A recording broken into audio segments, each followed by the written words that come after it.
कहानी छगनपुर नाम के एक छोटे से गांव की है, जहां अजय नाम का एक गरीब किसान रहता था। अजय के परिवार में उसके अलावा उसकी पत्नी सीमा और एक बेटा राजू था, जिनके साथ वो बहुत खुशी खुशी रहता था। अजय के पास गांव में अपनी एक जमीन थी, जहां पर खेती कर वो अपने घर का पालन पोषण करता था। परंतु अब उसकी वो जमीन पहले की तरह उपजाऊ नहीं रही थी। धीरे धीरे उसकी जमीन से फसल की पैदावार भी कम होने लगी थी।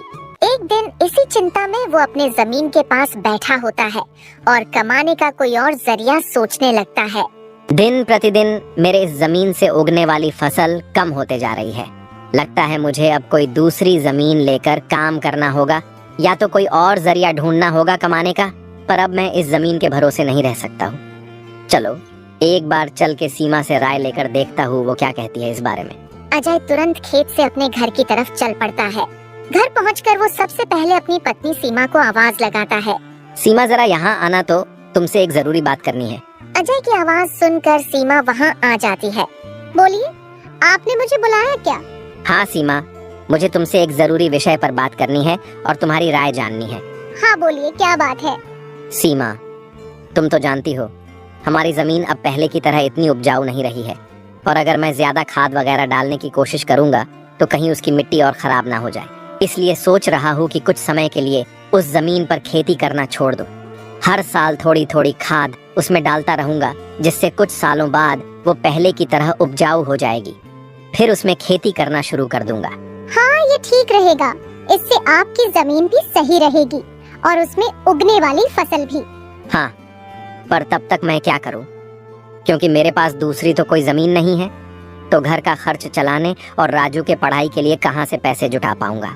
आप एक काम क्यों नहीं करते, एक बार जाकर गांव के जमींदार काका से मिल लीजिए। वो तो बहुत अच्छे और नेक दिल है, वो आपकी जरूर कोई मदद करेंगे। हाँ सीमा, ये ठीक रहेगा, क्योंकि काका अगर कोई नया काम भी करने बोलेंगे तो वो उसमें भी मेरी मदद कर देंगे। ठीक है सीमा, तो मैं कल सुबह सुबह ही काका से मिलने उनके घर चला जाऊंगा। अगली सुबह अजय जमींदार से मिलने उसके घर के लिए चल पड़ता है। जमींदार के घर के बाहर पहुंचकर वो जमींदार को आवाज लगाता है। क्या आप घर पर हो? अजय की आवाज सुनकर जमींदार बाहर आता है। अरे आओ अजय बेटा, बोलो क्या हुआ, कुछ काम था क्या? हाँ काका, आपकी एक मदद चाहिए थी। हाँ बोलो ना बेटा, मैं किस प्रकार तुम्हारी मदद कर सकता हूँ? अजय फटाफट से जमींदार को अपने खेत की हालत बता देता है। तो इसमें परेशान क्या होना बेटा। काका, मेरे पास एक ही जमीन है जिस पर खेती कर मैं अपने घर का खर्च चलाता हूँ, और मैंने आज तक खेती के अलावा कोई दूसरा काम भी कभी किया नहीं। तो अब यही नहीं समझ रहा है मैं क्या करूँ। बेटा, खेती के अलावा दूसरा काम क्यों करना? तुम एक काम करो, मेरे पास गांव के बाहर एक जमीन है, तुम उस पर खेती करो। काका, पर इससे तो आपका नुकसान हो जाएगा। नहीं बेटा, कोई नुकसान नहीं होगा। इसी बहाने तुम मेरी जमीन की देख रेख भी करोगे, क्योंकि अब तो मेरी उम्र भी हो गई है और मेरा बेटा भी शहर में रहता है, तो इससे तुम्हारा भी भला हो जाएगा और मेरी भी थोड़ी जिम्मेदारी कम रहेगी। ठीक है काका, अगर ऐसी बात है तो मैं कल से ही उस खेत पर काम करने चला जाऊंगा।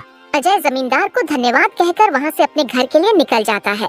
अजय अपने घर पहुंचकर सीमा को सारी बात बता देता है। ये तो बहुत अच्छा है, यानी आपकी सारी चिंता ही खत्म हो गई। हाँ सीमा, अब मैं काका के खेत पर बहुत मेहनत करूंगा और कोशिश करूंगा कि एक दो और खेत खरीद लूं, क्योंकि भविष्य में ऐसी समस्या आए तो उसके लिए हम तैयार रहे।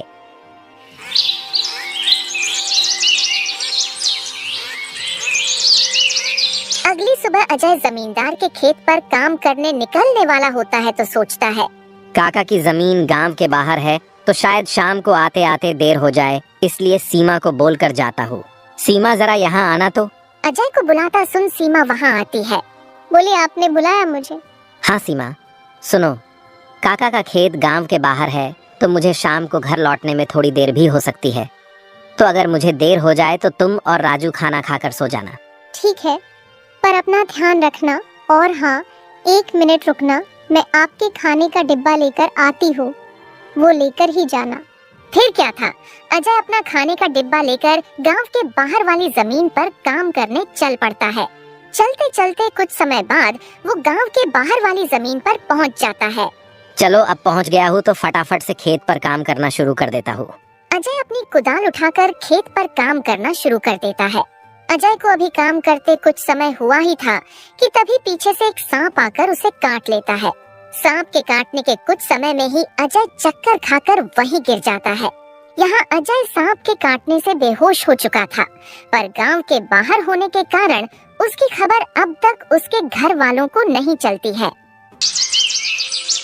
सुबह की अब रात हो जाती है और सीमा अजय का इंतजार कर रही होती है। माँ को इतने परेशान देख राजू पूछता है, क्या हुआ माँ, पिताजी अब तक क्यों नहीं आए? बेटा तुम्हारे पिताजी आज काम करने जमींदार काका के गांव के बाहर वाली जमीन पर गए हैं और उन्होंने मुझे बोला भी था कि उन्हें आते आते देर हो जाएगी, पर अब कुछ ज्यादा ही समय हो गया है। माँ आप क्यों फिक्र कर रही हो? पिताजी ने जब बोला था कि उन्हें आने में देर होगी तो कुछ सोच समझकर कहा होगा। एक काम कीजिए, आप जाकर सो जाइए। राजू की बात सुनकर सीमा अपने कमरे में सोने के लिए चली जाती है। अगली सुबह भी जब सीमा देखती है कि अजय अब तक घर नहीं आया है तो परेशान होकर वो सीधा जमींदार से मिलने उसके घर की ओर चली जाती है। सीमा जमींदार के घर पहुंचकर उनसे अजय के बारे में पूछने लगती है। नमस्ते जमींदार काका। नमस्ते बेटी, बताओ कैसे आना हुआ? काका अजय कल आपके गांव के बाहर वाले खेत में काम करने गए थे, पर अब तक घर नहीं आए हैं। क्या कहा बेटी? अजय कल गया था और अब तक घर नहीं आया? हाँ काका, उन्होंने मुझे कहा था कि खेत गांव के बाहर है तो आते आते रात हो जाएगी, पर अब तो रात की सुबह हो गई पर वो अब तक नहीं आए हैं। चिंता मत करो बेटी, मुझे थोड़ा समय दो, मैं अभी किसी को भेजकर पता लगाता हूँ कि अजय कहाँ है। जमींदार तुरंत अपने घर में काम करने वाले घनश्याम को अजय को देखने अपने खेत पर भेजता है। कुछ समय के बाद घनश्याम जमींदार के खेत पर पहुंच जाता है और वहां का दृश्य देखकर वो परेशान हो जाता है। ये क्या, अजय का तो पूरा शरीर नीला पड़ चुका है। मुझे लगता है इसे किसी सांप ने काटा है। मुझे तुरंत जमींदार जी को ये बात बतानी पड़ेगी। घनश्याम वहाँ से भागते भागते जमींदार के घर के लिए निकल जाता है। घनश्याम जैसे ही जमींदार के घर पहुँचता है, उसके कुछ कहने से पहले ही जमींदार उससे पूछने लगता है, क्या हुआ घनश्याम बेटा, तुम इतना दौड़ते हुए क्यों आए और क्या तुम्हें अजय मिला? घनश्याम जमींदार को सारी बात बता देता है जो उसने खेत में देखी थी। घनश्याम जब जमींदार को सारी बात बता रहा होता है, तभी वहाँ पास में खड़ी सीमा भी सारी बात सुन लेती है और रोने लगती है। घनश्याम, तुम सबसे पहले वैद्य जी को लेकर वहाँ पहुँचो, मैं सीमा बेटी को लेकर वहाँ आता हूँ। घनश्याम को वैद्य जी के पास भेजने के बाद जमींदार सीमा को समझाने लगता है। सीमा बेटी, पहले तो तुम रोना बंद करो और जल्दी से मेरे साथ चलो, क्योंकि तुम्हारे रोने से अजय ठीक नहीं होगा।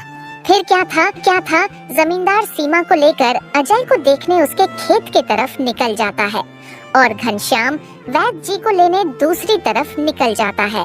जमींदार और सीमा जब वहाँ पहुँचे तो उन्होंने देखा अजय बेहोश हालात में खेत में गिरा था और उसका पूरा शरीर नीला पड़ चुका था। सीमा अजय के पास बैठकर रोने लगती है। तभी वहाँ वैद्य जी आ जाते हैं। वैद्य जी के आते ही सीमा वहाँ से हट जाती है और वैद्य जी अजय की हालत का जायजा लेने लगते हैं। क्या हुआ वैद्य जी, अब कैसी है अजय की हालत? देखिए जमींदार जी, मैं आपको झूठ बोलकर अंधेरे में नहीं रखना चाहता हूँ, पर अजय की हालत बहुत खराब है।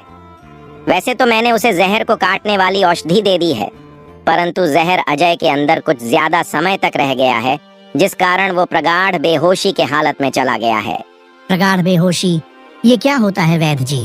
प्रगाढ़ बेहोशी के हालत में व्यक्ति जीवित तो होता है, परंतु उसके बदन के हिस्से में हलचल नहीं होती है, और ये अब कब होश में आएगा ये भी नहीं कह सकते हैं। वैद्य जी, तो अब हम क्या करें?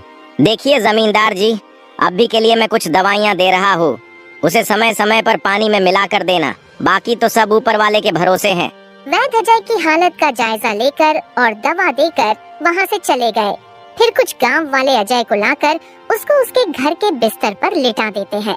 देखो सीमा बेटी, तुम बिल्कुल चिंता मत करना, तुम अजय की अच्छे से देखभाल करो, देखना वो बहुत जल्द ठीक हो जाएगा।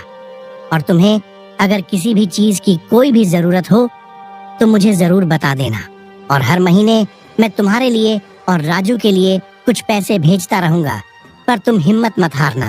आपका बहुत बहुत धन्यवाद काका, आप हम लोगों की बहुत मदद कर रहे हो।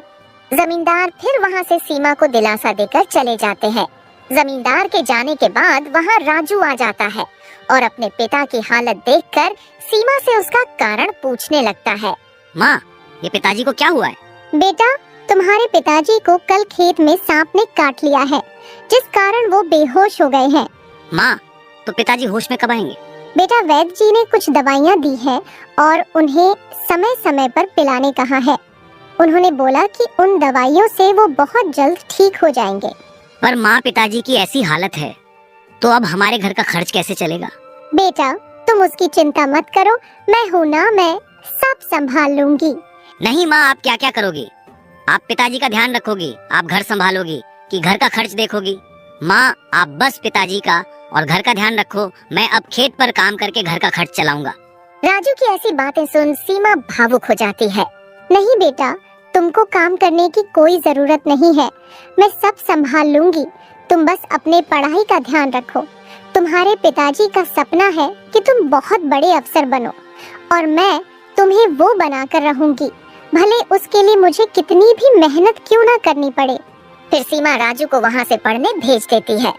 सीमा अपने घर चलाने के लिए रोज दूसरे घर पे काम करती और खेती कर। कुछ साल बाद अजय धीरे धीरे पूरी तरह ठीक हो गया। उसने सीमा की मेहनत और त्याग देखकर प्रण लिया कि अब वह उसके साथ कंधे से कंधा मिलाकर परिवार को आगे बढ़ाएगा। राजू की पढ़ाई भी सफलतापूर्वक चलती रही और कुछ सालों बाद वह एक बड़ा अफसर बन गया।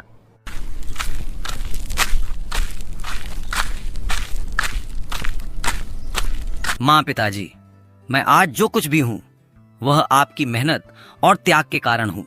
नहीं बेटा, ये सब तुम्हारी माँ का बलिदान है।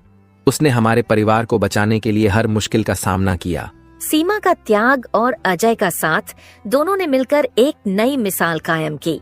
गांव वाले अब भी उनकी इस कहानी को आने वाली पीढ़ियों को प्रेरणा के रूप में सुनाते हैं। इस तरह माँ का त्याग की यह कहानी हमें सिखाती है कि एक माँ का समर्पण किसी भी चुनौती को पार कर सकता है और परिवार को जोड़ कर रखता है।